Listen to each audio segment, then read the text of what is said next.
প্রচণ্ড গরমে ঘন ঘন লোডশেডিং, বিপর্যস্ত জনজীবন। গ্রামে দিনের অর্ধেক সময় থাকছে না বিদ্যুৎ।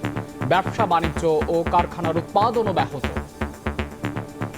কারেন্ট থাকে না, ডেলি 5 ঘন্টাও। আধা ঘন্টা আসে, 3 ঘন্টা নাই। ঘুমেও শান্তি নাই, কাজ করেও শান্তি নাই। বাচ্চা কাচ্চা নিয়ে কিভাবে থাকা যায়? ছাত্রছাত্রী পড়াশোনা ব্যাঘাত করতেছে, কাজ করতে পারতেছি না, ব্যবসার ক্ষতি হচ্ছে। এখন তো আমাদের চলাই দুষ্কার হয়ে যাচ্ছে। চাহিদা অনুযায়ী আমরা বিদ্যুৎ বরাদ্দ এখানে পাচ্ছি না। ভোগান্তির জন্য দুঃখ প্রকাশ প্রতিমন্ত্রীর। এলএনজি টার্মিনাল মেরামতে 72 ঘন্টা বন্ধ করা হলে সংকট বাড়ার শঙ্কা। তেল আমদানিতে বেসরকারি খাতে জোর মন্ত্রীর। যারা জ্বালানি সংকট কিংবা বিদ্যুৎ সংকটে প্রতি মুহূর্তে ভুগছেন, বর্তমান সরকারের পক্ষ থেকে, আমাদের মন্ত্রণালয়ের পক্ষ থেকে আন্তরিকভাবে তাদের কাছে দুঃখ প্রকাশ করছি। এনার্জি সেক্টরে আমাদের প্রাইভেট ইনভেস্টমেন্ট আমাদের অত্যন্ত জরুরি। দেখছিলেন প্রধান শিরোনাম। রাতের সময় সঙ্গে আছে আমি মাহাদি ইসলাম ধ্রুব। এবার অন্যান্য শীর্ষ সংবাদ। রাষ্ট্রপতি নির্বাচনে দলের বিপক্ষে ভোট দেওয়ার সুযোগ নেই, এখনো চূড়ান্ত হয়নি বিএনপির প্রার্থী, জানালেন চিফ হুইপ। 20 আগস্ট সরাসরি সম্প্রচার হবে ভোট গ্রহণ। বন্ধ 3টি জুট মিল লিজ দিল সরকার। প্রধানমন্ত্রীর সঙ্গে বৈঠকে চুক্তি সই। 11,000 কর্মসংস্থানের আশা। বিনিয়োগকারীদের সব ধরনের সহযোগিতার আশ্বাস প্রধানমন্ত্রীর। শেখ হাসিনা ও সাকিব দেশে ফিরলে পূর্ণ নিরাপত্তা নিশ্চিত করেই হবে বিচার, জানালেন তথ্য উপদেষ্টা। প্রধানের স্বাভাবিক সফর নিয়ে অনুমান ভিত্তিক কথা না বলার আহ্বান।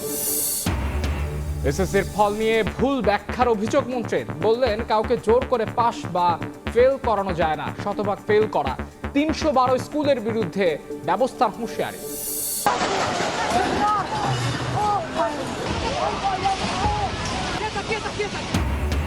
শক্তিশালী ভূমিকম্পে বিপর্যস্ত কলম্বিয়া, যোগাযোগ ব্যবস্থার ব্যাপক ক্ষতি, প্রাণহানি বেড়ে 224, নিখোঁজ 2700-র বেশি মানুষ।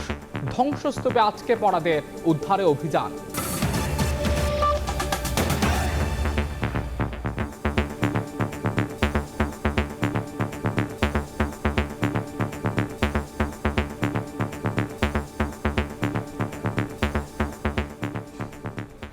তীব্র গরমের মধ্যে বিদ্যুৎ ঘাটতিতে সারা দেশে বেড়েছে লোডশেডিং। ঢাকার পরিস্থিতি কিছুটা স্বাভাবিক থাকলেও বিভিন্ন জেলা শহর ও গ্রামে দিন রাত মিলিয়ে প্রায় অর্ধেক সময় থাকছে না বিদ্যুৎ। এতে বিপর্যস্ত হয়ে পড়েছে জনজীবন, আর ব্যাহত হচ্ছে ব্যবসা বাণিজ্য, এমনকি কলকারখানার উৎপাদনও। সোমবার রেকর্ড 3,671 মেগাওয়াট লোডশেডিং হয়েছে। ব্যবসা গরমের মধ্যে বেড়েছে লোডশেডিং। বাসাবাড়ি থেকে ব্যবসা প্রতিষ্ঠান, কোথাও নেই বিদ্যুৎ। গরমে অতিষ্ঠ মানুষের ভরসা হাত পাখা। রান্নারও কষ্ট হয়, আমরা কারেন্টে রান্না করি, তারপরে বাচ্চা কাচ্চা নিয়ে কিভাবে থাকা যায়? পানি নিয়ে কষ্ট, গরমের কষ্ট, তো অস্থির হয়ে আছি। নগর থেকে গ্রাম, সব জায়গায় একই পরিস্থিতি। শিডিউল ছাড়া ঘন্টার পর ঘন্টা বিদ্যুৎ না থাকায় চরম ভোগান্তিতে সাধারণ মানুষ। গ্রাহকের অভিযোগ, দিনরাত মিলিয়ে কোথাও কোথাও অর্ধেক সময় বিদ্যুৎ থাকছে না। ব্যাহত হচ্ছে গৃহস্থালির কাজকর্ম। শিশু ও বয়স্কদের পাশাপাশি বিপাকে শিক্ষার্থীরাও। জীবন অতিষ্ঠ হয়ে যাচ্ছে ভাই। সকালে নাই, ঘুমেও শান্তি নাই, কাজ করেও শান্তি নাই। 12 ঘন্টার মধ্যে 6 ঘন্টা কারেন্ট থাকে না। আধা ঘন্টা আসে, 3 ঘন্টা নাই। এতে আমাদের ব্যবসার ক্ষতি হচ্ছে। এক সপ্তাহ ধরে ভয়াবহ লোডশেডিংয়ে বিপর্যস্ত খুলনার জনজীবন। শহরে দিনরাত মিলিয়ে 8 থেকে 10 ঘন্টা, আর গ্রামে 10 থেকে 12 ঘন্টা পর্যন্ত বিদ্যুৎ থাকছে না। বিকল্প বিদ্যুতের ব্যবস্থা না থাকায় নষ্ট হচ্ছে ফ্রিজের মালামাল। ব্যবসা বাণিজ্যের অবস্থা খুব খারাপ, এখন তো আমাদের চলাই দুষ্কার হয়ে যাচ্ছে। এক সপ্তাহ ধরে কোনো কারেন্ট আমরা পাচ্ছি না, মাঝে আসে আবার চলে যায়। সারা রাত কোনো কারেন্ট থাকে না, এই আসে যায়। চট্টগ্রামে দিনে কয়েক দফা বিদ্যুৎ না থাকায় বাসাবাড়ি, দোকানপাট ও ছোট শিল্প কারখানার স্বাভাবিক কার্যক্রম ব্যাহত হচ্ছে। মাদারীপুরের সবচেয়ে কষ্টে পল্লী বিদ্যুৎ সমিতির গ্রাহকরা। কারখানার উৎপাদন নেমে গেছে অর্ধেকে। দিনের মধ্যে 4 থেকে 5 বার কারেন্ট যায়, গেলে তার সাথে সাথে আসে না। ঘন্টা, 1.5 ঘন্টা, 2 ঘন্টা পর পর কারেন্ট আসে। মাল ভালো মতন ডেলিভারি দিতে পারি না এবং কাস্টমাররা চিল্লাচিল্লি করে। 8 থেকে তো 10-12 বার কারেন্ট যায়, চলে যায়, আমরা কাম কাজ করতে পারি না। সিলেটের 4 জেলার পিডিবি এলাকায় রয়েছে বড় ঘাটতি। পল্লী বিদ্যুতের আওতাধীন এলাকাতেও পরিস্থিতি ভয়াবহ। ময়মনসিংহ নগরীর প্রায় প্রতিটি এলাকাতেই 1 থেকে 1.5 ঘন্টা পর পর বিদ্যুৎ বিভ্রাট ঘটছে। 24 ঘন্টা মাঝে 12 ঘন্টাও থাকে না। রান্না করতে যাচ্ছি, কারেন্ট নাই। ঘুমাতে যাচ্ছি, তখনও কারেন্ট নাই। আইসক্রিম রাখি, আইসক্রিম নষ্ট হয়ে যায়, ফ্রিজ লোডিং নেয় না। কারেন্ট না থাকলে আমাদের সম্পূর্ণ বসে থাকতে হয়। জাতীয় গ্রিড থেকেই সরবরাহ কম হওয়ায় এই ভোগান্তি। চাহিদা অনুযায়ী প্রয়োজনীয় বিদ্যুৎ পেলে জনভোগান্তি কমার আশা প্রত্যাশা বিদ্যুৎ বিভাগের কর্মকর্তার। চাহিদা অনুযায়ী আমরা বিদ্যুৎ এখানে বরাদ্দ এখানে পাচ্ছি না। কিছুদিনের মধ্যে এই সমস্যা এখানে সমাধান হবে। আশা করি জেনারেশন এখানে বৃদ্ধি পেলে আমরা আমাদের লোডশেডিং কমে আসবে। কুমিল্লায় চাহিদার বিপরীতে ঘাটতি 260 মেগাওয়াট, চট্টগ্রামে 141 মেগাওয়াট, নেসকোর আওতাধীন রংপুর মহানগরে 95 থেকে 110 মেগাওয়াট কম পাওয়া যাচ্ছে। শেরপুরে অর্ধেক পাওয়া গেলেও নীলফামারীতে তারও কম পাওয়া যাচ্ছে। এদিকে মানিকগঞ্জে 194 মেগাওয়াটের বিপরীতে 137 মেগাওয়াট বিদ্যুতের সরবরাহ রয়েছে। খাদিজা স্বপ্না, সময় সংবাদ। এ নিয়ে বিস্তারিত জানাতে স্টুডিওতে যুক্ত হয়েছেন সহকর্মী ফারুক ভূঁইয়া রবিন। আমরা যাচ্ছি তার কাছে। রবিন, আপনাকে স্বাগত। রবিন, আসলে আমরা যেটি জানি যে লোডশেডিং এর অবস্থা কিন্তু আসলে সারা দেশে দিনকে দিন খারাপের দিকেই যাচ্ছে। ঢাকার অবস্থা কিছুটা স্বাভাবিক থাকলেও সারা দেশের চিত্র কিন্তু আসলে ভয়াবহ। যদি আমি বলি আসলে কেন এই অবস্থা, যেখানে আমরা বিদ্যুৎ সক্ষমতা নিয়ে অনেক সময় নিজেদের বড়াই করে থাকি, তাও কেন এত সংকট? রবিন, কি তথ্য রয়েছে এই বিষয়ে আপনার কাছে? আপনি ঠিক বলেছেন ধ্রুব, যে বিদ্যুৎ সক্ষমতা নিয়ে আসলে নানা ধরনের কথাবার্তাগুলো বলা হয়েছে, কিন্তু একটি তথ্য আপনাকে দেই যে বর্তমানে যে বিদ্যুৎ সক্ষমতা সেটি কিন্তু 28,000 মেগাওয়াটের বেশি। কিন্তু বর্তমানে যে চাহিদা, গত কদিন যাবৎ যে মানে বিদ্যুতের যে দৈনিক দিনের বিভিন্ন সময় যে চাহিদা, সেটি কিন্তু 15 থেকে 18,000 মেগাওয়াটের মধ্যেই ঘুরপাক খাচ্ছে। তো এই যে অর্থাৎ দেখা যাচ্ছে আমাদের যে সক্ষমতা রয়েছে তার তুলনায় মানে বর্তমানে যে চাহিদা রয়েছে তার তুলনায় কিন্তু যথেষ্ট পরিমাণ যে সক্ষমতা রয়েছে। তারপরেও এই যে লোডশেডিং হচ্ছে, আমরা যেটি দেখতে পাচ্ছি, যদি গতকালকে 24 ঘন্টার খবর যদি দেই, তাহলে সেখানে দৈনিক সর্বোচ্চ যে লোডশেডিং সেটি হয়েছে 3,757 মেগাওয়াট। এই যে বিপুল পরিমাণ, অর্থাৎ 18,000 মেগাওয়াট মানে বিদ্যুৎ চাহিদা, সেটি পূরণ করতেই দেখা যাচ্ছে যে প্রায় 4,000 মেগাওয়াট লোডশেড করতে হয়েছে। এটির মূল কারণ হলো জ্বালানি সংকট, এবং এই জ্বালানি সংকটের কারণে 60টির মতো বিদ্যুৎ কেন্দ্র ঢুকছে, কোনোটি অর্থাৎ 40টির মতো বিদ্যুৎ কেন্দ্র একেবারেই বন্ধ রয়েছে। আবার অনেক কোটি বিদ্যুৎ কেন্দ্র যেগুলো জ্বালানি সংকটের কারণে কোনো রকমে চলছে। তো এই যে একটি পরিস্থিতি, অর্থাৎ পর্যাপ্ত যে জ্বালানির অভাবেই আমাদের যে বিদ্যুৎ চাহিদা সেটি আসলে যে পূরণ করা সম্ভব হচ্ছে না। এবং জ্বালানি সংকট নিয়ে রবিন একটু যদি আমাদের বিস্তারিত বলেন যে জ্বালানি সংকট উত্তরণে কোনো ব্যবস্থা কি না হচ্ছে কি না। আসলে জ্বালানি সংকটের কথা যদি বলি, যে এখানে যে 15 থেকে 18,000 মেগাওয়াট আমার যেখানে চাহিদা রয়েছে, সেখানে আমরা বর্তমানে উৎপাদন করা যাচ্ছে 12 থেকে 15,000 মেগাওয়াটের মতো আর কি যে উৎপাদন করা সম্ভব। এর মূল কারণ হলো যে জ্বালানি সংকট। এখানে সবকটি জ্বালানিরই সমস্যা, যেমন যে আমরা যদি বলি লিকুইড ফুয়েলের সমস্যা রয়েছে, গ্যাসের সমস্যা রয়েছে, কয়লার সমস্যা রয়েছে। তো এই সংকটের মধ্যে যদিও আরেকটি দুঃসংবাদ অপেক্ষা করছে, সেটি হলো যে আমাদেরকে আরও কিছুটা গ্যাসের সংকটে সামনে হয়তো বা যে সপ্তাহখানেকের মধ্যে বা আরও কিছু সময় পরে আরেকটু হয়তো বা ধুঁকতে হতে পারে। এই সম্পর্কে আরেকটু পরে আলোচনায় আসছি, এটি প্রতিবেদন দেখে আসছি। পূর্ণ সক্ষমতায় ফেরাতে 72 ঘন্টার জন্য বন্ধ থাকবে ত্রুটিপূর্ণ এলএনজি টার্মিনাল। এতে সংকট আরও তীব্র হওয়ার ইঙ্গিত দিলেন বিদ্যুৎ ও জ্বালানি প্রতিমন্ত্রী। এ নিয়ে একটি প্রতিবেদন রয়েছে, দেখে তারপর আমরা ফিরছি আলোচনায়। তীব্র লোডশেডিং, ভুতুরে বিলের অভিযোগ, কখনো তেল সংকট, আবার কখনো গ্যাসের জন্য হাহাকার। এই চ্যালেঞ্জ আরও তীব্র হয়েছে মধ্যপ্রাচ্যের উত্তেজনায়। এসবের মধ্যেই আবার বিদ্যুৎ বিতরণ ও জ্বালানি তেল আমদানি বেসরকারি খাতে ছেড়ে দেওয়ার আলোচনা। এমন পরিস্থিতিতে রাজধানীতে forum for energy reporters Bangladesh এফইআরবির আয়োজন জ্বালানি খাতের সংকট, সম্ভাবনা ও উত্তরণের উপায় শীর্ষক সেমিনার। এতে সাম্প্রতিক গ্যাস বিদ্যুৎ পরিস্থিতি স্বীকার করে দুঃখ প্রকাশ করেন প্রতিমন্ত্রী। সময়টা আমাদের কারোর জন্য স্বস্তিকর নয়, বলতে কোনো দ্বিধা নেই। বিদ্যুতের চাহিদা এবং সরবরাহের মধ্যে একটি বড় ধরনের গ্যাপ রয়ে গেছে। একইভাবে জ্বালানিরও সরবরাহ গ্যাপ রয়েছে। এই সত্যটা কিন্তু আমরা অস্বীকার করছি না এবং করবও না। এই সমস্যার দায় আমাদের না, এ কথা বলেও পার পাবার কোনো সুযোগ নেই। তো আমি আপনাদেরকে এইটুকু আশ্বস্ত করতে পারি, তাৎক্ষণিক সমাধান সূত্র আমাদের পাশে না থাকলেও আমরা চেষ্টা করেছি কষ্ট কিভাবে লাঘব করা যায়। তবে কারিগরি জটিলতা সারাতে আবারও অন্তত 72 ঘন্টার জন্য বন্ধ রাখতে হতে পারে ত্রুটিপূর্ণ এলএনজি টার্মিনালটি। তাই গ্যাস সংকট ফের তীব্র হওয়ার পূর্বাভাস দিলেন প্রতিমন্ত্রী। একটা বয়লারের কাজ চলছে, আরেকটা বয়লার কিন্তু এখনো কিন্তু ফাংশন হয়নি। এইটা ফাংশন করতে গেলে আবার সাময়িকভাবে প্রথম বয়লারটা অপারেশন বন্ধ রাখতে হবে। This is the biggest challenge.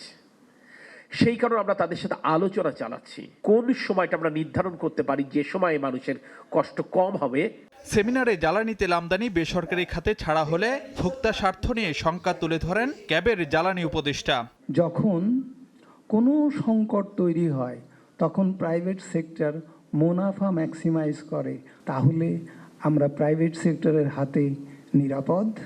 যদিও মন্ত্রীর দাবি জ্বালানি তেল আমদানি বেসরকারি খাতে ছাড়া হলেও বাড়তি সুবিধা পাবে না বিশেষ কোনো প্রতিষ্ঠান।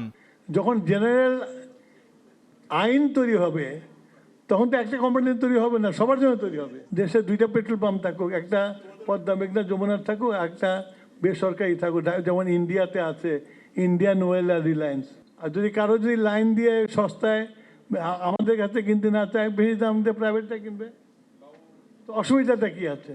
বঙ্গোপসাগরে তেল গ্যাস অনুসন্ধানের দরপত্রে মার্কিন কোম্পানিগুলোকে আগ্রহী করতে শিগগিরই যুক্তরাষ্ট্র সফর করবেন বলেও জানান জ্বালানি মন্ত্রী। দেখা করে তাদেরকে ইনভাইট করব। ফারুক ভিয়া, রবিন, সময় সংবাদ, ঢাকা। ধ্রুব, যেমনটি আসলে রবিন আপনার প্রতিবেদনে দেখলাম যে 72 ঘন্টা বন্ধ থাকার একটা আভাস দিচ্ছে এলএনজি টার্মিনাল। এই 72 ঘন্টা মেরামতের জন্য যদি বন্ধ থাকে তাহলে এর প্রভাবটা আসলে কি পড়বে আমাদের? না, প্রতিবেদনে কিন্তু একটি বিষয় দেখছিলাম যে মানে সরকারের প্রতিমন্ত্রী তিনি যখন কথা বলছেন তিনি কিন্তু দুঃখ প্রকাশ করেছেন এবং তিনি বলেছেন এই যে মানুষ গ্যাস সংকট এবং যে বিদ্যুৎ সংকটে ভুগছে সেটি তারা অস্বীকার করতে পারেন না এবং যে তারা এর জন্য যে দায়মুক্ত সেটিও বলতে পারেন না। তো আপনি বলছিলেন যে অবস্থা কি দাঁড়াবে, তার আগে আমি যদি গ্যাস সংকট সরবরাহ পরিস্থিতি সেটি যদি একটু জানাই যে বর্তমানে দৈনিক যে গ্যাসের চাহিদা সেটি হলো 4000 মিলিয়ন ঘনফুট। তো সেখানে এই যে মানে এর আগে তো গত কিছুদিন তীব্র গ্যাস সংকট ছিল, এই সংকটের তীব্রতা কিছুটা কমার পরে বর্তমানে যে অবস্থা দাঁড়াচ্ছে সেখানেও কিন্তু যে সরবরাহ করা যাচ্ছে 2340 মেগাওয়াট থেকে 2375 মিলিয়ন ঘনফুট। তো এই যে অর্থাৎ আপনি দেখতেই পাচ্ছেন প্রায় 1700 মিলিয়ন ঘনফুটের মতন কিন্তু একটি ঘাটতি রয়ে যাচ্ছে। তো এই সংকট কতটা তীব্র এই পরিসংখ্যানটি কিন্তু যে যথেষ্ট এটি বোঝার জন্য। এখানে এই যে এই পরিমাণ যে গ্যাস দৈনিক সরবরাহ করা যাচ্ছে তার মধ্যে কিন্তু যে এলএনজি টার্মিনাল থেকে সরবরাহ করা যাচ্ছে 720 মিলিয়ন থেকে 750 মিলিয়ন ঘনফুট পর্যন্ত, যদিও এলএনজি টার্মিনাল থেকে সক্ষমতা রয়েছে যে 1000 মিলিয়ন ঘনফুট মানে সরবরাহ করার, কিন্তু এই যে মানে এতটা সম্ভব হচ্ছে না তার মূল কারণই হলো যে একটি এলএনজি টার্মিনালে কিছু কারিগরি ত্রুটি দেখা দিয়েছে। তো আপনি যে কথাটি বলছেন যে মানে সামনে অবস্থা কি দাঁড়াবে, তো সামনে এই যে এলএনজি টার্মিনাল একটি এলএনজি টার্মিনাল ত্রুটিপূর্ণ রয়েছে, এর 2টি বয়লারে চলে, তার মধ্যে একটি বয়লার বর্তমানে সচল রয়েছে, আরেকটি বয়লার বন্ধ রয়েছে। এখন পূর্ণ সক্ষমতায় যদি ফেরাতে হয় অর্থাৎ 2টি বয়লারকে যদি মানে পুরোপুরি সচল করতে হয় তাহলে এই যে এলএনজি টার্মিনাল সেটিকে পুরোপুরি বন্ধ রাখতে হবে এবং পুরোপুরি বন্ধ রেখে তারপর কিছু কারিগরি যে বিষয়াশয়গুলো রয়েছে সেগুলো ঠিকঠাক করে তারপরে মানে এই এলএনজি টার্মিনালকে পুরোপুরি সচল করা যাবে। এই যে এই পুরো প্রক্রিয়াটি সেটি করতে অন্তত 72 ঘন্টার মতন সময় লাগতে পারে বলে আভাস দেওয়া হচ্ছে এবং এটি হলে এই যে গ্যাসের তো এমনিতেই সংকট রয়েছে, এই সংকট যে আরও তীব্র হবে সেটি অন্তত 3 দিনের জন্য হবে, হয়তো আরও বেশি সময়ের জন্য কিন্তু লাগতে পারে। এখন নীতি নির্ধারক যে বলছেন যে এই সংকটটি এই যে 3 দিন বা আরও যে বেশি সময়টা লাগে সেটি কোন সময়টা নির্ধারণ করবেন সেটি তারা ভেবেচিন্তে দেখছেন যে তুলনামূলকভাবে কোন সময়টা একটু চাহিদা কম থাকতে পারে, গ্রাহকদের মানে যদি কষ্টেও থাকে সেটি যেন তুলনামূলকভাবে কিছুটা হলেও মানে কমের মধ্যে থাকে সেটি তারা বিচার বিশ্লেষণ করে দেখছেন। তা আরেকটি বিষয় কিন্তু আলোচনার মধ্যে রয়েছে সেটি হলো যে জ্বালানি তেল আমদানি সেটি বেসরকারি খাতে ছেড়ে দেওয়ার বিষয়টি। মানে যদিও নানান মহল থেকে একটু আলাপ আলোচনা চলছে যে এটি হয়তো বা যে বৃহৎ কোনো ব্যবসায়িক গোষ্ঠীকে সুবিধা দেওয়ার জন্য এটি করা হচ্ছে কিনা। আজকে জ্বালানি মন্ত্রী তিনি যেটি বলছেন যে এটি আসলে যে তেমন কোনো বিষয় নয়, কোনো বিশেষ গোষ্ঠীকে নয়, বরং এটি নীতিমালা করা হবে, তাহলে আসলে যে সব পক্ষে আসলে সমান সুযোগ পাওয়ার সুযোগ রয়েছে। কিন্তু ভোক্তা অধিকার সংগঠন ক্যাবের পক্ষ থেকে যেটি শঙ্কা প্রকাশ করা হচ্ছে যদি জ্বালানি তেল আমদানি বেসরকারি খাতে ছেড়ে দেওয়া হয় তাহলে বিশেষ গোষ্ঠীর যে প্রাধান্য সেটি বাড়বে। তারা উদাহরণ হিসেবে দিচ্ছেন যে এলপিজির বাজার, সেখানে কিন্তু আমরা দেখতে পাচ্ছি যে ব্যবসায়িক গোষ্ঠী কিভাবে ভোক্তা স্বার্থ মানে হরণ করছে, নির্ধারিত দামে জ্বালানি তেল মিলছে না, এলপি গ্যাস মিলছে না। তো সেটি আবার জ্বালানি তেলের ক্ষেত্রে হয় কিনা, ব্যবসায়িক গোষ্ঠী ভোক্তা স্বার্থ হরণ করে কিনা সে নিয়ে আসলে শঙ্কা প্রকাশ করা হচ্ছে। ধন্যবাদ রবিন, আপনাকে অসংখ্য ধন্যবাদ আমাদের সঙ্গে যুক্ত থাকার জন্য। আপনাকেও ধন্যবাদ ধ্রুব। লোডশেডিং এবং গ্যাস সংকট নিয়ে আলোচনার জন্য স্টুডিওতে যুক্ত ছিলেন সহকর্মী ফারুক ভিয়া রবিন। এবার অন্য প্রসঙ্গ, বন্ধ 3টি জুট মিল 2টি কোম্পানির কাছে লিজ দিল সরকার। প্রধানমন্ত্রী তারেক রহমানের সঙ্গে বৈঠকে সই হয়েছে চুক্তি। এর মধ্য দিয়ে 11,000 মানুষের কর্মসংস্থানের আশা প্রকাশ করেছেন পাট ও বস্ত্র প্রতিমন্ত্রী মোহাম্মদ শরীফুল আলম। এদিকে দেশি বিদেশি বিনিয়োগকারীদের সহযোগিতা করতে সরকার প্রস্তুত রয়েছে বলে জানিয়েছেন প্রধানমন্ত্রী তারেক রহমান।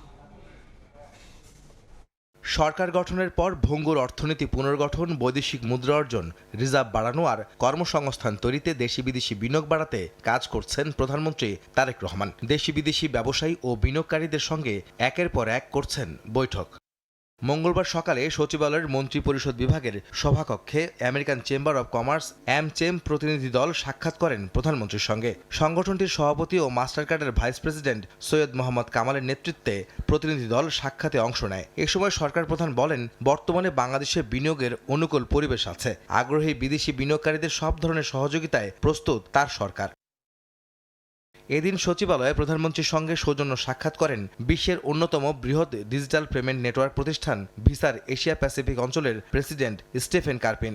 এ সময় ডিজিটাল কমার্সের গতি বাড়াতে, পেমেন্ট নিরাপত্তা আরও মজবুত করতে এবং দেশের ডিজিটাল রূপান্তরের পরবর্তী ধাপ নিশ্চিতে করণীয় নিয়ে আলোচনা হয়। বাংলাদেশ ডিজিটাল পেমেন্ট নতুন অধ্যায়ের দিকে এগিয়ে যাচ্ছে বলে মন্তব্য করেন স্টিফেন কার্পিন। বিনিয়োগকারীদের সব ধরনের সহযোগিতার আশ্বাসও দেন প্রধানমন্ত্রী।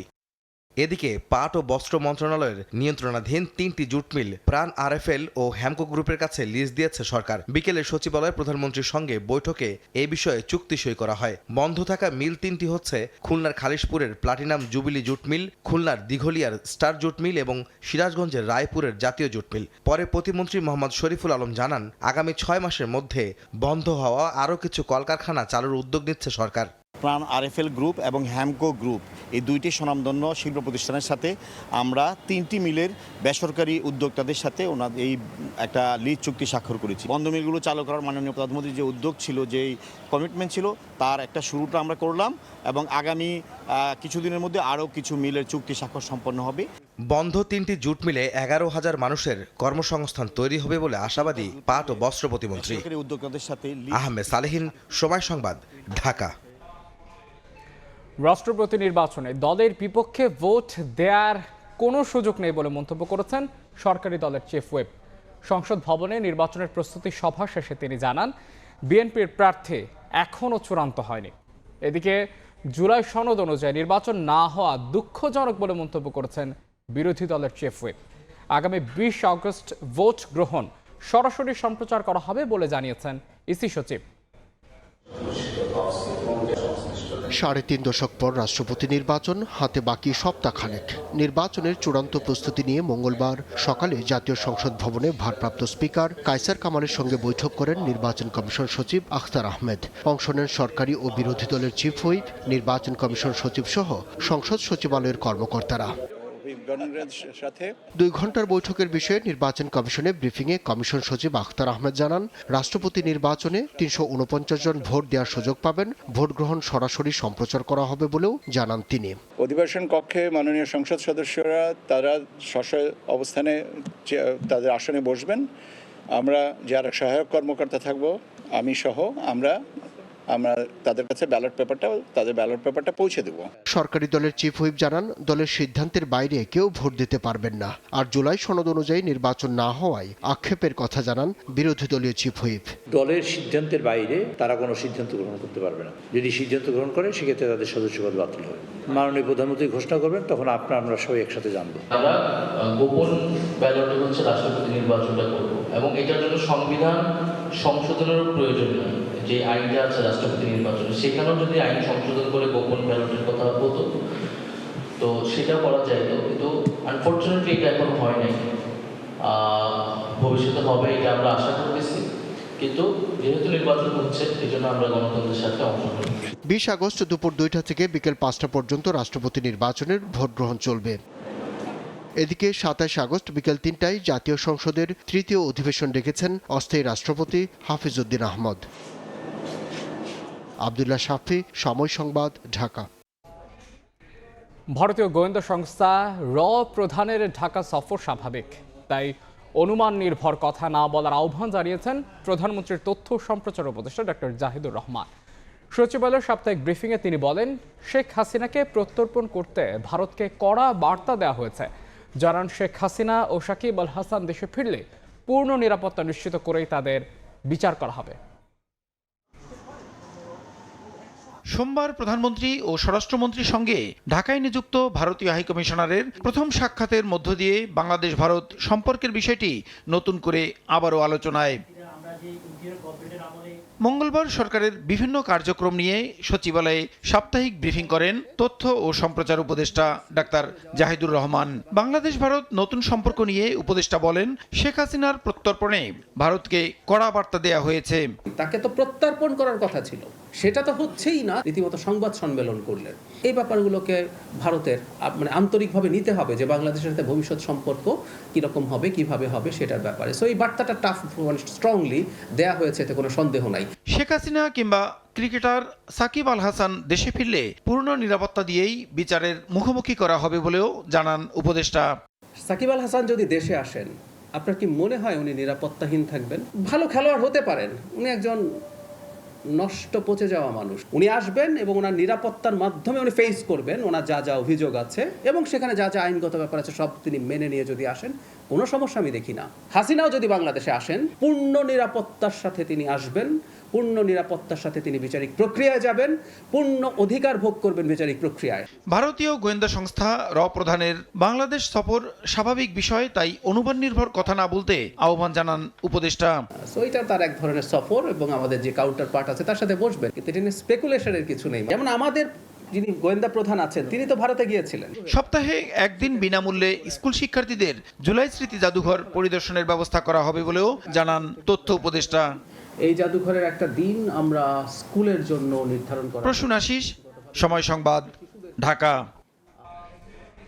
৭১-এর চেয়ে ২৪কে বড় করে দেখানোর মধ্য দিয়ে মুক্তিযুদ্ধের ইতিহাসকে বিকৃত করার চেষ্টা চলছে বলে অভিযোগ করেছেন বিএনপির সিনিয়র যুগ্ম মহাসচিব রুহুল কবির রিজভী। বলেন, দাঁড়িপাল্লায় ২৪কে ভারী দেখানোর মধ্য দিয়ে চক্রান্ত করছে একটি মহল। এ সময় জামাতের বিরুদ্ধে দানবীয় শক্তির সঙ্গে আতাতের অভিযোগ করেছেন বিএনপির এই জ্যেষ্ঠ নেতা। জুলাই গণ অভ্যুত্থানের দ্বিতীয় বর্ষপূর্তিতে রাজশাহী বিশ্ববিদ্যালয়ে অনুষ্ঠিত হয় ৩ দিনের চিত্র প্রদর্শনী। শতাধিক ছবির মধ্যে একটিতে দাঁড়িপাল্লায় ৭১-এর চেয়ে ২৪কে ভারী দেখানো নিয়ে চলছে আলোচনা সমালোচনা। মঙ্গলবার রাজধানীর পল্টনে জাতীয়তাবাদী মুক্তিযোদ্ধা দল ও মুক্তিযোদ্ধা প্রজন্মের সমাবেশে বিতর্কিত চিত্রকর্মের প্রসঙ্গ তুলে কঠোর সমালোচনা করেন বিএনপির সিনিয়র যুগ্ম মহাসচিব রুহুল কবির রিজভী। কৌশলে খুবই চক্রান্তমূলকভাবে যেভাবে কোনটা বড় কোনটা ছোট এইটা করার চেষ্টা করছেন, এতে কোনো লাভ হবে না। এগুলা খুবই উদ্দেশ্য করে দিচ্ছে। ৭১-এর চেতনা আমাদের বুকের মধ্যে ছিল বলেই শেখ হাসিনার মতো রক্তপিপাসু এক ফ্যাসিস্টকে বাংলাদেশ থেকে তাড়িয়ে দিয়েছে। মুক্তিযুদ্ধের ধারাবাহিকতা পরবর্তীতে গণতান্ত্রিক আন্দোলন ও গণ অভ্যুত্থানের পথ তৈরি হয়েছে বলে মন্তব্য করেন রুহুল কবির রিজভী। এ সময় জামায়াতের বিরুদ্ধে দানবীয় শক্তির সঙ্গে আতাতের অভিযোগ তোলেন তিনি। ৭১-কে ছোট করবেন, সেইটা হবে না। ৭১-এর পথ ধরেই ৯০, ৭১-এর পথ ধরেই জুলাই। আপনারা সবসময় দানবীয় শক্তির সাথে আঘাত করেছেন। আজকে যারা ফ্যাসিবাদের উপাসনা করছেন, তাদেরকে সন্তুষ্ট করার চেষ্টা করছেন, আপনাদেরও বলে রাখি, আপনাদেরও মানুষ চিনে। এর আগে ঢাকা রিপোর্টার্স ইউনিটি থেকে পল্টন পর্যন্ত বিক্ষোভ মিছিল করে জাতীয়তাবাদী মুক্তিযোদ্ধা দল ও মুক্তিযোদ্ধা প্রজন্ম। কাউসার চৌধুরী কুমু, সময় সংবাদ, ঢাকা। বিদেশি উস্কানির কারণেই পার্বত্য চট্টগ্রামে বিভেদের সৃষ্টি হয়েছে বলে মন্তব্য করেছেন স্বরাষ্ট্রমন্ত্রী সালাউদ্দিন আহমদ। সন্ধ্যায় রাজধানীতে আদিবাসী বিষয়ক এক গোলটেবিল বৈঠকে তিনি বলেন, পাহাড়ের স্থিতিশীলতা নিয়ে এখনও ষড়যন্ত্র চলছে। এ সময় মন্ত্রী বলেন, বাংলাদেশি হিসেবে সবাই ঐক্যবদ্ধ থাকলে পাহাড়ের সমস্যার সমাধান সম্ভব। বাংলাদেশে কোনো ভেদাভেদ নেই, সবার অধিকার সমান বলে উল্লেখ করেন সালাউদ্দিন আহমদ। বাংলাদেশে আদিবাসী শব্দ ব্যবহার করে কারো ফাঁদে পা দেয়া হচ্ছে কিনা এমন প্রশ্নও তোলেন তথ্য সম্প্রচার মন্ত্রী। পাহাড়ি ইস্যুতে সবাইকে শব্দ চয়নের ক্ষেত্রে সাবধানতা অবলম্বনের আহ্বান জানান জহিরুদ্দিন স্বপন। আর পার্বত্য চট্টগ্রামের মানুষের জন্য গ্রহণযোগ্য শব্দ খুঁজতে সবার প্রতি আহ্বান জানিয়েছেন সংস্কৃতি প্রতিমন্ত্রী।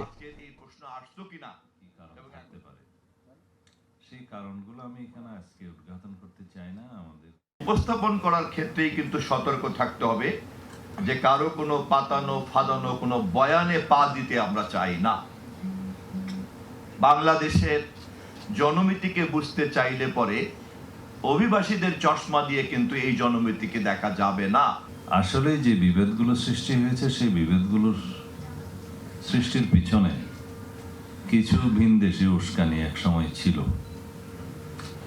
এই সমস্যা শুধু একজনের ভাষণের প্রেক্ষিতে হয় নাই, এবং এখনো সেই অঞ্চলে যে বিভিন্ন ষড়যন্ত্র চালু নেই সেটা কেউ হলফ করে বলতে পারবে না। আমাদের কি করণীয়? আমাদের করণীয় হচ্ছে আমরা বাংলাদেশি হিসেবে ইউনাইটেড থেকে আমাদের বক্তব্যগুলো দিয়ে যাওয়া। গেজেটভুক্ত জুলাই যোদ্ধা ও শহীদ পরিবারের সদস্যদের জন্য বাংলাদেশ বিমানে বিমান ভাড়া 50% ছাড় দেওয়ার ঘোষণা দিয়েছে বেসরকারি বিমান ও পর্যটন মন্ত্রী আফরোজা খানম। জুলাই গণ অভ্যুত্থান দিবস উপলক্ষে রাজধানীতে পর্যটন কর্পোরেশন আয়োজিত এক অনুষ্ঠানে এই ঘোষণা দেন তিনি। এছাড়া পর্যটন কর্পোরেশনের সব হোটেলে আজীবন 36% ছাড়ের কথাও জানান তিনি। শুধু দেশে না, বিদেশে ভ্রমণের ক্ষেত্রেও বিমান বাংলাদেশ এয়ারলাইন্সে গেজেটভুক্ত জুলাই যোদ্ধা ও শহীদ পরিবারের সদস্যরা 50% ছাড় পেতেই পারেন বলে জানিয়েছেন বেসামরিক বিমান পরিবহন ও পর্যটন মন্ত্রী আফরোজা খানম। মঙ্গলবার বাংলাদেশ পর্যটন কর্পোরেশন আয়োজিত জুলাই শহীদ পরিবার ও জুলাই যোদ্ধাদের সম্মাননা প্রদান ও আলোচনা অনুষ্ঠানে তিনি বলেন, 36 জুলাইকে স্মরণ করে রাখার জন্য পর্যটন কর্পোরেশনের হোটেল, মোটেল ও রিসোর্টে আজীবন 36% ছাড় দেওয়া হবে।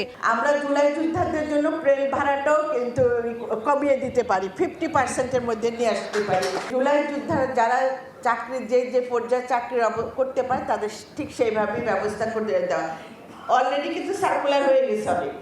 তা আমি অনুরোধ করবো এখানে যে আপনারা সেই সার্কুলার অনুযায়ী সবাই অ্যাপ্লাই করে আমরা আপনাদের চাকরির ব্যবস্থা করে, কর্মসংস্থানের ব্যবস্থা করে দিব। এ সময় ৭১-এর সঙ্গে ২৪-এর তুলনা না করার আহ্বান জানান বেসরকারি বিমান পরিবহন ও পর্যটন প্রতিমন্ত্রী। ৭১-এর যে স্বাধীনতার মুক্তিযুদ্ধদের নিয়ে তুলনা করা হয় ২৪-এ, এটা মনে হয় ঠিক না। আমি বলি এইভাবে, ৭১-এর মুক্তিযোদ্ধারা দেশকে স্বাধীন করেছেন এবং ২৪-এর জুলাইয়ের যোদ্ধারা তারা দেশের সার্বভৌমত্ব রক্ষা করেছেন। এদিকে অনুষ্ঠানে পরিকল্পনা প্রতিমন্ত্রী জুনায়েদ সাকি বলেন, জুলাইয়ের আকাঙ্ক্ষা বাস্তবায়নে কাজ করছে সরকার। আগামী বছরের ৫ আগস্টের মধ্যে জুলাই শহীদ পরিবারের সকল অভিযোগ সমাধানের আশ্বাসও দেন তিনি। এখনো শহীদদের পরিবারের অভিযোগ আমরা শুনি, আমরা নানাভাবে আহতদের অভিযোগ শুনি যে তারা চিকিৎসা ও অন্যান্য সুযোগ সুবিধা থেকে বঞ্চিত হচ্ছেন। আমরা মুক্তিযোদ্ধা মন্ত্রণালয়কে বলেছি, আহ্বান জানিয়েছি যে আগামী ৫ই আগস্ট তৃতীয় বর্ষপূর্তিতে বর্তমান সরকার যেহেতু দায়িত্ব নিয়েছে, একটি অভিযোগও যাতে না থাকে এবং সেই রকম ভাবেই আমাদের কাজ করা উচিত। অনুষ্ঠানে বাংলাদেশ পর্যটন কর্পোরেশনের পক্ষ থেকে শহীদ জুলাই যোদ্ধাদের পরিবারের সদস্য এবং আহত জুলাই যোদ্ধাদের হাতে প্রাইজ বন্ড ও সম্মাননা ক্রেস্ট তুলে দেওয়া হয়। অন্তরা সেন, সময় সংবাদ, ঢাকা। জুলাই গণ অভ্যুত্থানের সময় আন্দোলনকারীদের বাড়িঘর ও ব্যবসা প্রতিষ্ঠানে আগুন দেওয়ার নির্দেশ দিয়েছিলেন তৎকালীন প্রধানমন্ত্রী শেখ হাসিনা। এ সংক্রান্ত ফোন আলাপের অডিও দাখিল করা হয়েছে ট্রাইব্যুনালে। এতে কার্যক্রম নিষিদ্ধ আওয়ামী লীগের সাধারণ সম্পাদক ওবায়দুল কাদের ও সাবেক পররাষ্ট্রমন্ত্রী হাসান মাহমুদের সঙ্গে আলাপে তাকে এই নির্দেশনা দিতে শোনা যায়। সব আমাদের লোক থাকতে পারে, ওরা তো আগুন দিয়ে পোড়াবে, তো ওদের বাড়ি গাড়ি আছে, আর সেগুলো পাবলিক দিয়ে পোড়াবে, আর কি করবে? তাহলে অন্য কিছু করে লাভ নেই, তোরা পোড়াবি আর আমরা পোড়াবো। এভাবেই ২৪ জুলাইয়ের উত্তাল সময়ে আন্দোলনকারীদের বাড়িঘর ও ব্যবসা প্রতিষ্ঠানে পাল্টা আগুনের নির্দেশের কথা আসে তৎকালীন সরকারের শীর্ষ পর্যায় থেকে। ১৯ জুলাইয়ের ফোন আলাপে হাসান মাহমুদের সঙ্গে কথোপকথনে শেখ হাসিনা বলেন, ওরা আগুন দিয়ে পোড়াবে, তো তাদের বাড়ি গাড়ি আছে, এখন সেগুলো পাবলিক দিয়ে পোড়াবে, আর কি করবে? এরপর তিনি বলেন, এখন অন্য কিছু করে লাভ নাই, তোরাও পুড়াবি, আয় আমরাও পুড়াবো। বিভিন্ন এলাকায় লোক ঠিক করা এবং সব নেতা কমিটির ওভাবে ব্যবস্থা করা।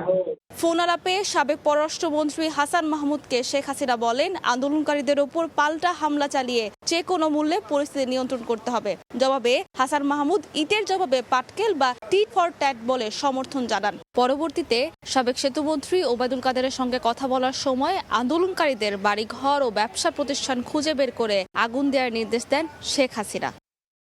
ওরা আগুন দিচ্ছে, ওদের বাড়িঘর আছে না, এখন আর বসে থাকার সময় নেই। আমাদেরও বাড়িঘরে আগুন দিচ্ছে, ওদের বাড়িঘরে আগুন পাবলিক দিলে। ওদের ব্যবসা প্রতিষ্ঠান কি কি আছে খুঁজে বার করে। আজকে তাদের একটাই কাজ, সব জায়গায় বসে থাকবে আর খালি আগুন দেবে, অন্য কিছু করে লাভ নেই। তোরা পড়াবি আর আমরা পড়াবো। রাইট, এটাই ঠিক ফর টাইট। প্রসিকিউশন বলছে ওবায়দুল কাদের, মোহাম্মদ এ আরাফাত, যুবলীগ ছাত্রলীগের শীর্ষ নেতা সহ 7 জনের মামলার বিচার একেবারেই শেষ পর্যায়ে। আমরা দেখেছি যে দেশব্যাপী অগ্নিসংযোগ হয়েছে। আমরা মানে আমাদেরকে বোঝানো হয়েছে যে এগুলো হলো আন্দোলনকারীরা করছে, কিন্তু এই সকল কল রেকর্ড থেকে দেখা যায় যে এই সকল অগ্নিসংযোগ ছিল সরকারের পরিকল্পনার অংশ। যুবলীগ, ছাত্রলীগ এবং আওয়ামী লীগ একসাথে রাজনৈতিক সিদ্ধান্ত নিয়ে জুলাই গণঅভ্যুত্থানে মানবতা বিরোধী অপরাধ সংগঠন করেছিল। এ পর্যন্ত জুলাই আন্দোলনে মানবতা বিরোধী অপরাধের 6টি মামলার রায় হয়েছে ট্রাইব্যুনালে, আরও বেশ কয়েকটি শুনানি শেষ পর্যায়ে। সাবরিনা মজুমদার, সময় সংবাদ, ঢাকা। এসএসসির ফল নিয়ে কিছু মাধ্যম ভুল ব্যাখ্যা দিচ্ছে বলে অভিযোগ করেছেন শিক্ষামন্ত্রী এহসানুল হক মিলন। ফলাফল শতভাগ স্বচ্ছ হয়েছে জানিয়ে তিনি বলেন, জোর করে কাউকে পাশ কিংবা ফেল করানো যায় না। শতভাগ ফেল করা 312 স্কুলের বিষয়ে ব্যবস্থার হুঁশিয়ারি দিয়েছেন মন্ত্রী। গত বছরের তুলনায় এবার এসএসসি ও সমমান পরীক্ষায় পাশের হার 6.2% কম, কমেছে জিপিএ 5। এমন পরিস্থিতিতে ফলাফল নিয়ে চলছে নানা আলোচনা সমালোচনা।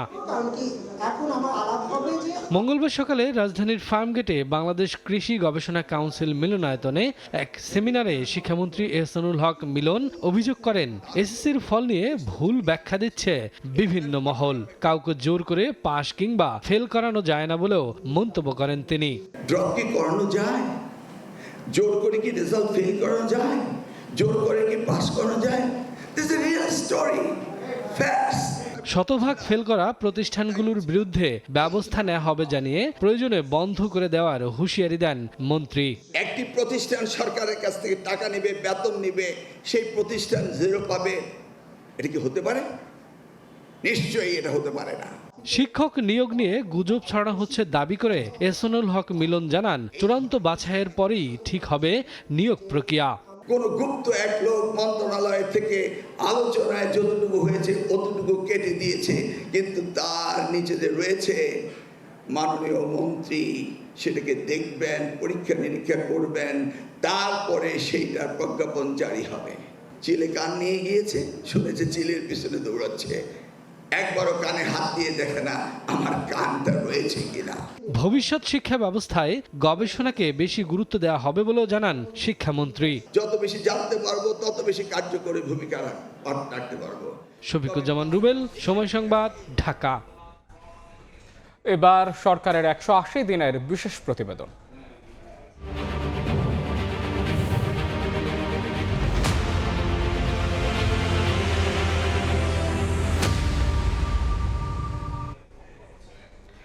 নির্বাচনী প্রতিশ্রুতি অনুযায়ী 180 দিনে শিক্ষাক্রমকে আনন্দময় করার কাজ করছে সরকার। সেই সঙ্গে প্রাথমিক বিদ্যালয়ের শিক্ষার্থীদের এই মাস থেকেই বিনামূল্যে দেওয়া হচ্ছে ইউনিফর্ম, জোর দেওয়া হচ্ছে কারিগরি শিক্ষাও।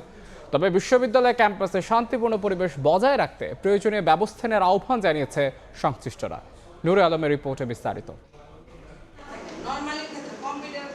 বর্তমান সরকার দায়িত্ব নেয়ার পর থেকে অন্যতম গুরুত্বপূর্ণ খাত হিসেবে শিক্ষাকে গুরুত্ব দিচ্ছেন প্রধানমন্ত্রী তারেক রহমান। শিক্ষাকে আনন্দময় এবং খেলাধুলাকে সর্বোচ্চ গুরুত্ব দেওয়ার নির্দেশ দিয়েছেন তিনি। সরকারের 180 দিনের পরিকল্পনায় আরও ছিল ওয়ান টিচার ওয়ান ট্যাব, বাধ্যতামূলক তৃতীয় শিক্ষা, সবার জন্য কারিগরি শিক্ষা, বিনামূল্যে স্কুল ড্রেস ও জুতা প্রদান। তারই অংশ হিসেবে এরই মধ্যে শিক্ষাক্রম পরিমার্জনের কাজ শুরু হয়েছে। আগামী শিক্ষাবর্ষে 4র্থ শ্রেণীতে বাংলাদেশের সংস্কৃতি এবং 7টি খেলা বাধ্যতামূলক। ষষ্ঠ শ্রেণীতে চালু হচ্ছে লার্নিং উইথ হ্যাপিনেস বই। সেই সঙ্গে প্রাথমিকের শিক্ষার্থীদের বিনামূল্যে স্কুল ইউনিফর্ম বিতরণ শুরু হচ্ছে চলতি মাসে। আমরা মনে করি আল্লাহর রহমতে অনেক অগ্রসর হয়েছে এবং আমাদের টোটাল ম্যানিফেস্টো প্রমিসেসগুলো অল্প কিছু সময়ের ভেতরে, মানে 2 থেকে 3 বছর, বস্তু 4 থেকে 5 বছর এর ভেতরে হয়তো আমরা মিট করতে সক্ষম হব। সরকার প্রতিশ্রুতি অনুযায়ী কাজ শুরু করেছে জানিয়ে শিক্ষা গবেষকরা বলছেন, শিক্ষাক্রম সহ নানা কার্যক্রম সফল করতে হলে যথাযথ প্রস্তুতি নিয়ে কাজ করতে হবে। বাংলাদেশের জাতীয়তাবাদের বীজটা তার ভিতরে ছোটবেলা থেকেই যাতে করে বপিত হয় এবং সেটা যেন সে ধারণ করে বড় হয়, এইটা একটা পজিটিভ দিক হবে। এটা তবে এই সময়ের মধ্যে বেশ কয়েকটি বিশ্ববিদ্যালয়ে ছাত্র সংগঠনগুলো নিজেদের মধ্যে সংঘাতে জড়িয়ে পড়ে। আগামীতে এই সংকট কাটাতে সরকার, বিরোধী দল সহ সংশ্লিষ্ট সব মহলকে সঙ্গে নিয়ে কাজ করার পরামর্শ সংশ্লিষ্টদের।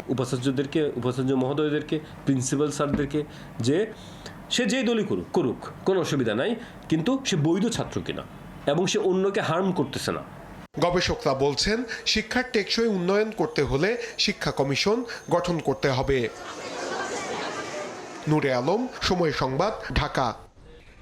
দিল্লিতে পৌঁছে ভারতীয় প্রধানমন্ত্রী নরেন্দ্র মোদীর সঙ্গে বৈঠক করেছেন বাংলাদেশে নিযুক্ত হাইকমিশনার দীনেশ ত্রিবেদী। সোমবার ঢাকায় প্রধানমন্ত্রী তারেক রহমানের সঙ্গে বৈঠক শেষ করে দিল্লিতে যান দীনেশ ত্রিবেদী। বৈঠক সম্পর্কে এগিয়ে নেয়ার পরিবেশ তৈরিতে গুরুত্ব আরোপ করে দুপক্ষ। এদিকে ভারতীয় পররাষ্ট্র মন্ত্রণালয়ের ব্রিফিংয়ে মুখপাত্র রণবীর জয়সওয়াল বলেন, সেপ্টেম্বরে নয়াদিল্লিতে অনুষ্ঠেয় 18তম ব্রিক্স সম্মেলনের আউটরিচ সেশন অংশ নেয়ার জন্য তারেক রহমানকে আলাদা আমন্ত্রণপত্র পাঠানো হয়েছে। পানির ন্যায্য হিস্সা আদায় করা সরকারের অগ্রাধিকার উল্লেখ করে পানি সম্পদ মন্ত্রী বলেছেন, চুক্তির সময় দেশের স্বার্থকে প্রাধান্য দেওয়া হবে। এদিকে স্বাস্থ্যমন্ত্রী বলেছেন, এসডিজি লক্ষ্য অর্জনের সব মন্ত্রণালয়ের সমন্বিত পরিকল্পনা গ্রহণ করতে হবে। চলে এসেছে পাশাপাশি এসডিজি অর্জনের জন্য 5 বছর মেয়াদী কৌশলগত কাঠামো, নীতি, অংশীদারিত্ব ও অগ্রাধিকার শীর্ষক জাতীয় সম্মেলনের আয়োজন করা হয়েছে বাংলাদেশ চীন মৈত্রী সম্মেলন কেন্দ্রে। এতে স্বাস্থ্যসেবা, নারী পুরুষের সমতা, নিরাপদ পানি ও স্যানিটেশন এবং সামাজিক বৈষম্য কমিয়ে কিভাবে সমতা ভিত্তিক আর্থসামাজিক উন্নয়ন ও টেকসই উন্নয়ন লক্ষ্যমাত্রা অর্জন করা যায় তা নিয়ে আলোচনা করেন সরকারের বিভিন্ন দফতরের কর্মকর্তারা। সামনে কথাগুলো তুলে ধরতে হয়েছে। সম্মেলনে পানি সম্পদ মন্ত্রী শহীদ উদ্দিন চৌধুরী অ্যানি বলেন, পানির ন্যায্য হিস্সা আদায় করা বর্তমান সরকারের অগ্রাধিকারে আছে। চুক্তির সময় দেশের স্বার্থকে প্রাধান্য দেওয়া হবে। এছাড়া বাংলাদেশের স্বার্থ বজায় রেখে তিস্তা মহাপরিকল্পনা বাস্তবায়নে সরকার কাজ করছে বলেও মন্তব্য করেন তিনি। সবাইকে নিয়ে একটা কমপ্লিট তিস্তা মহাপরিকল্পনা আমরা বাস্তবায়ন করার লক্ষ্যে আমরা যেটা অঙ্গীকারবদ্ধ সেই কাজটুকু আমরা অব্যাহত এবং দৃশ্যমান করার চেষ্টা করছি। স্বাস্থ্যমন্ত্রী সর্দার মোহাম্মদ সাখাওয়াত হোসেন বলেন, এসডিজি অর্জনের জন্য প্রান্তিক মানুষকে সচেতন করতে হবে এবং সমন্বিত পরিকল্পনা গ্রহণ করতে হবে। ওয়ান্স গেম খেলে কিন্তু এসডিজি গোল অ্যাচিভ করা যাবে না। খুব রাগ ডাক করে আমরা অনেক কিছু 2 দিন করলাম, নট দ্যাট। আপনারা কনসার্ন মিনিস্ট্রি সহ বসেন, ফর্মুলেট এ থট, এটা সকলকে নিয়ে বসে একটা ফর্মুলা রেডি করেন, কি পয়েন্ট অন্তত 2 মাসে একবার হলে মিনিস্ট্রিগুলি বসে যাতে এগুলি ইমপ্লিমেন্ট হয় সেইটার পরিকল্পনা গ্রহণ করতে হবে। এছাড়াও সম্মেলনে মা ও শিশুর স্বাস্থ্য, নারী অধিকার, নিরাপদ পানি, স্যানিটেশন এবং সমাজের পিছিয়ে পড়া জনগোষ্ঠীর বৈষম্য কমানোর পরিসংখ্যান তুলে ধরেন আয়োজকরা। আয়েশা সিদ্দিক, সামিয়া, সময় সংবাদ, ঢাকা। আমদানি রফতানির দীর্ঘসূত্রতা কাটাতে সমন্বিতভাবে কাজ করবে চট্টগ্রাম বন্দর কাস্টমস। এতে বন্দরের গতিশীলতার পাশাপাশি বাড়বে বিনিয়োগ। বন্দরের নানা সংস্থার সঙ্গে বৈঠক শেষে এ তথ্য জানিয়েছেন অর্থমন্ত্রী আমির খসরু মাহমুদ চৌধুরী। তিনি বলেন, অর্থনীতির চালিকা শক্তি চট্টগ্রামের উন্নয়নে অগ্রাধিকার দিচ্ছে এডিবি। নির্ধারিত সময়ে পণ্য খালাসসহ নানা সংস্থার মধ্যে সমন্বয়হীনতায় ব্যাহত হচ্ছে চট্টগ্রাম বন্দরের আমদানি রপ্তানি কার্যক্রম। এতে বাড়ছে সময় ও খরচও। এমন বাস্তবতায় চট্টগ্রাম বন্দরের দীর্ঘসূত্রিতা কাটাতে মঙ্গলবার দুপুরে বন্দর ভবনে চট্টগ্রাম বন্দর ও কাস্টমস সহ নানা সংস্থার সঙ্গে বৈঠক করেন অর্থ ও পরিকল্পনা মন্ত্রী। এ সময় সমন্বিতভাবে কাজ করতে সংশ্লিষ্ট সংস্থাগুলোকে মিলে একটি কমিটি করার সিদ্ধান্ত হয়। জয়েন্টলি সবাইকে নিয়ে বসে যে কোথায় কোথায় সমস্যাগুলো আছে, প্রত্যেকটি সমস্যা আমরা আইডেন্টিফাই করেছি, চিহ্নিত করেছি এবং প্রত্যেকটি সমস্যার সমাধান কি হওয়া দরকার সিদ্ধান্তও নিয়েছে। মন্ত্রী জানান, চট্টগ্রামের উন্নয়নে অগ্রাধিকার দিচ্ছে এডিবি। চট্টগ্রাম নিয়ে তাদের বিশাল পরিকল্পনা আছে। চট্টগ্রামের খালি লজিস্টিক্স হাব হিসেবে নাই, এই চট্টগ্রাম অঞ্চলকে আগামী দিনে উন্নয়নের অগ্রপথিক হিসেবে তারা দেখতে চায়। বৈঠকে ভঙ্গুর অর্থনীতিকে চাঙ্গা করা ও ব্যবসার পরিবেশ সৃষ্টিতে বিভিন্ন সংস্থাকে সহায়তা চান ব্যবসায়ীরা। আইসিডির ব্যাপারে সিদ্ধান্ত, এক্সপোর্ট বন্ডের ব্যাপারে সিদ্ধান্ত, এমটি কন্টেনার বাইর করার সিদ্ধান্ত, অকশনের সিদ্ধান্ত সাথে সাথে হয়ে গেছে। সমস্যা হবে সাথে সাথে সমাধান করতে হবে এবং জিরো টলারেন্স, কাস্টমসের ক্ষেত্রে জিরো টলারেন্স তিনি অ্যাকশনের কথা বলেছেন। আমাদেরকে মন্ত্রী মহোদয় আশ্বস্ত করেছেন যে গার্মেন্টস সেক্টরের ইম্পোর্ট এবং এক্সপোর্টে যে ধরনের সমস্যাগুলো বিরাজ করতেছে এগুলা ইনস্ট্যান্টলি সমাধান করা হবে। বিশ্ব প্রতিযোগিতায় টিকে থাকতে পোশাক ও শিল্প কারখানা চলমান রাখার উপরও গুরুত্ব দেন মন্ত্রী। শফিকুল আলম, সময় সংবাদ, চট্টগ্রাম। বাগেরহাটে হাসপাতাল চত্বরে গ্যাস লিকেজ থেকে পুড়ে ছাই হলো অ্যাম্বুলেন্স। দগ্ধ চালককে জাতীয় বার্ন ইনস্টিটিউটে ভর্তি করা হয়েছে। পুড়ে গেছে 8টি মোটরসাইকেলও। দাউ দাউ করে জ্বলছে আগুন, রোগী বহন করা গাড়ি পুড়ে ছাই। মঙ্গলবার দুপুরে বাগেরহাট জেলা হাসপাতাল চত্বরে রোগী নিতে আসে একটি বেসরকারি অ্যাম্বুলেন্স। রোগী ওঠানোর আগেই গ্যাস লিকেজ থেকে হঠাৎ অ্যাম্বুলেন্সটিতে আগুন ধরে যায়। মুহূর্তের মধ্যে আগুনের তীব্রতা চারপাশে ছড়িয়ে পড়ে। এতে অ্যাম্বুলেন্সের পাশাপাশি পুড়ে যায় পার্ক করে রাখা 8টি মোটরসাইকেলেও। খবর পেয়ে দ্রুত ঘটনাস্থলে পৌঁছে আগুন নিয়ন্ত্রণে আনেন ফায়ার সার্ভিসের সদস্যরা। দগ্ধ অবস্থায় উদ্ধার করা হয় অ্যাম্বুলেন্সের চালক ফরিদ হোসেনকে। এ সময় হাসপাতাল এলাকায় আতঙ্ক ছড়িয়ে পড়ে। প্রথম দেখতেছি ধোয়া, আর শব্দটার পাইতে ধোয়া, শেষে তো আমরা দূর ব্যবহার করছি। আমি তো খালি শুধু আগুন আর আগুন। আমি তো সবাই কিভাবে কি নামবো, দই সেটা আমরা সবাই নামবো। খবর পেয়ে স্থানীয় সংসদ সদস্য ঘটনাস্থল পরিদর্শন করেন। গ্যাস সিলিন্ডার বাস্ট হয়েছে, এতে 7-8টা মানে এখানে যে মোটরসাইকেল ছিল সেগুলো পুড়ে গেছে। দগ্ধ চালককে উন্নত চিকিৎসার জন্য রাজধানীর জাতীয় বার্ন ইনস্টিটিউটে ভর্তি করা হয়েছে। সময় সংবাদ, বাগেরহাট। দুদকের মামলার আসামি ব্যবিচকের 2 প্রকৌশলী, তাদের বিরুদ্ধে চলছে তদন্ত। অথচ পদোন্নতির ছাড়পত্র দিতে গিয়ে খোদ দুদকের নথিতেই হয়ে গেলেন মামলাহীন। চলতি বছরের মার্চে দেয়া সেই অনাপত্তিপত্রে নেই কোনো মামলার তথ্য।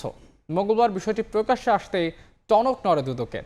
এবার মামলা থাকার বিষয়টি উল্লেখ করে নতুন করে চিঠি দেওয়া হচ্ছে বলে জানান সচিব। গণ অভ্যুত্থানের পর ঢাকার শাহজালাল আন্তর্জাতিক বিমানবন্দর সহ দেশের বিমানবন্দর উন্নয়নে শত শত কোটি টাকা লুটপাটের অভিযোগ আসে দুদকে। অনুসন্ধানে নেমে 812 কোটি টাকা আত্মসাতের অভিযোগে 4টি মামলা করে কমিশন। প্রতিটি মামলায় আসামি ক্ষমতাচ্যুত প্রধানমন্ত্রী শেখ হাসিনার সামরিক উপদেষ্টা তারেক আহমেদ সিদ্দিক সহ অনেকে। পৃথক 2 মামলায় তার সঙ্গে আসামি ছিলেন নির্বাহী প্রকৌশলী আমিনুল হাসিব ও মইদুর রহমান মওদুদ, যার তদন্ত বর্তমানে মানি লন্ডারিং শাখায় চলমান রয়েছে।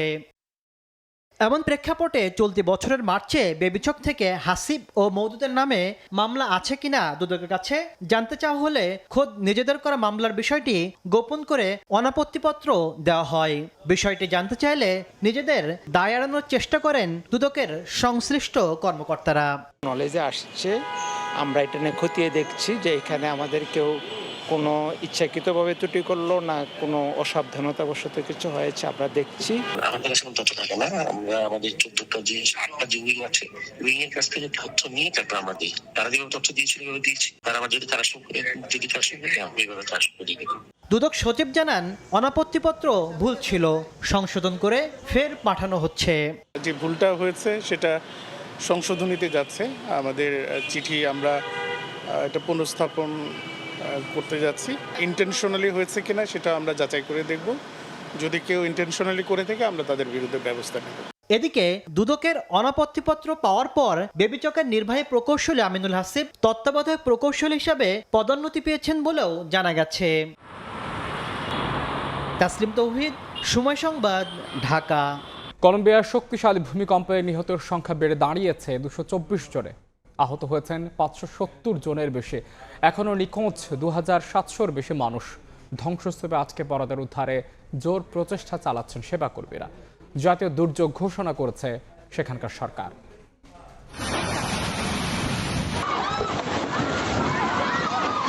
স্থানীয় সময় সোমবার দক্ষিণ আমেরিকার দেশ কলম্বিয়ার পশ্চিমাঞ্চলে আঘাত হানে 7.4 মাত্রার শক্তিশালী ভূমিকম্প। সান হোসে দেল পালমারের কাছে ছিল কম্পনের উৎপত্তি স্থল। সরকারি হিসেবে এখন পর্যন্ত বহু মানুষের মৃত্যু হয়েছে, আহত শত শত মানুষ, নিখোঁজ রয়েছেন অনেকে। ভূমিকম্পের পরপরই জোরদার করা হয়েছে উদ্ধার তৎপরতা। ধ্বংসস্তূপে আটকে পড়াদের উদ্ধারে কাজ করছেন ফায়ার সার্ভিস, দুর্যোগ ব্যবস্থাপনা দল ও স্থানীয় স্বেচ্ছাসেবীরা। সহায়তায় ক্ষতিগ্রস্ত এলাকায় মোতায়েন করা হয়েছে সেনাবাহিনীও। এদিকে ভূমিকম্প মোকাবিলায় কলম্বিয়াকে $1.55 কোটি সহায়তার ঘোষণা দিয়েছে যুক্তরাষ্ট্র। দেশটিতে থাকা মার্কিন পর্যটকদেরও সহায়তার কথা জানিয়েছে বোগোতার দূতাবাস। ভূমিকম্পের প্রভাব পড়েছে দেশটির বিমান যোগাযোগেও। নিরাপত্তা যাচাইয়ে বেশ কয়েকটি বিমানবন্দরে সাময়িকভাবে কার্যক্রম বন্ধ রাখা হয়। নাসরিন রুমি, সময় সংবাদ। সেপ্টেম্বরে ভারত ক্রিকেট দলের বাংলাদেশ সফর নিয়ে তৈরি হয়েছে চরম অনিশ্চয়তা। ঢাকা সফরের ব্যাপারে কিছুটা চূড়ান্ত না করে উল্টো আগামী মাসে আফগানিস্তানের বিপক্ষে টি-20 সিরিজ খেলতে নামছে ভারতীয়রা। কূটনৈতিক অস্থিরতার কারণে 2024 ও 2025 সালে দুবার ঢাকা সফর স্থগিত করেছিল ভারত। বাংলাদেশের সরকার ও ক্রিকেট বোর্ডে পরিবর্তনের পর আলোচিত এই সিরিজ নিয়ে নতুন করে সম্ভাবনা তৈরি হয়।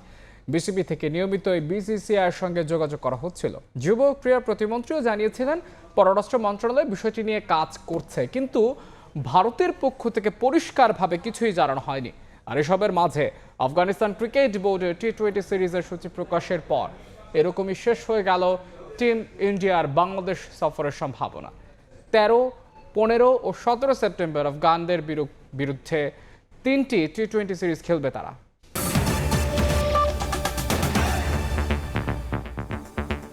এই ছিল রাতের সময় এখনকার আয়োজনে। এরপর দেখবেন সম্পাদকীয়, সঙ্গেই থাকুন সময়।